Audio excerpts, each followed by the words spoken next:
Hello everyone, Jai Jagannath. Welcome to my new blog.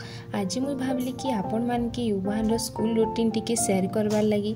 तो मुई ताके 6:30 बजे उठासी। तार स्कूल टाइम होची 7:45 और तार भेनटा 7:30 के आसी। मुई ताके गोटे घंटा आगु एका रेडी करासी। सुई थिबा बेले बाबू पढ़ी जीवु उठ बेले उठे नहीं, बाबू खेली जीवु उठ बोलमी बेले उठवा। और बाकी छुआ जेनता स्कूल जीवार लगी कानसन, युवान नहीं कांदे, निजे एका जिमी बोली करी कहेसी। और तेते बेले ताकि उठला परे ब्रश करिकी ताकि किसी बिस्किट या टोस्ट खाइबार के देसी।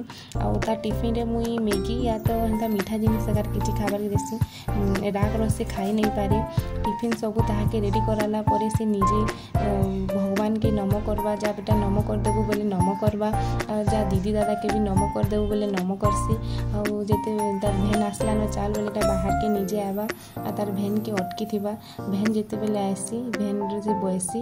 और तार छुट्टीटा 11:30 बजे हेसी। तो 11:30 बजे से पले आसी। गला बेले बाय बाय बाय बाय करी करी जीवा और आसवा तापर 11:30 बजे पले आसी।